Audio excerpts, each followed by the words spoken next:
Құрметті бизнес серіктестер, бүгін сіздерге тағы да бір ойыммен бөліскім келіп тұр.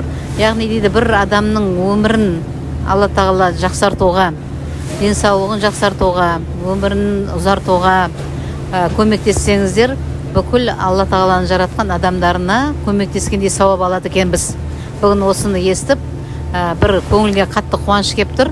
Яғни біздің істеп жатқан кәсібіміз, ниетіміз адамдарға тек жақсылық жасасақ екен, бүкіл адамдардың денсаулығы жақсарса екен деген ниетте жасап жатқан біздің ісіміздің сондай бізге сауап беретініне, біз сондай адал кәсіп жасап жатқанымызға біздердің жүрегімізге бөлген жақсы қуаныш хабар келді.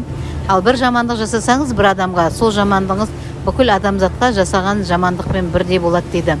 Сондықтан Құдай сақтасын, жамандық жасағаннан тек жақсылық жасап, адамдардың қуанышына, яғни ортақтасып, өмірінің жақсы болуына, осындай саяхатқа шығуына, жақсы табыс тапса екен деген ниетте жасап жатқан кәсібімізде Алла тағала береке берсін.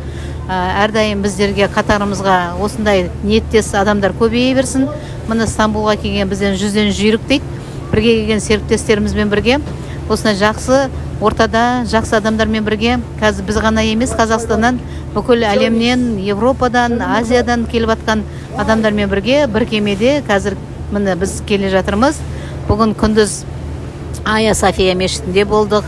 Осы Стамбулдағы тарихи орындарда болып, яғни сауда орталықтарында болып, әлемде болып отырған өзгерістерге көзімізбен көріп, құлағымызбен естіп, яғни біздің жасалған кәсібіміздің әлде де болса халыққа көп жақсылық беретініне біз сенім келтіріп отырмыз. Сондықтан да сіздерге сәттілік тілеймін. Осындай біздердің қатарымызға, жүйріктердің қатарында болуларыңызға тілектеспін.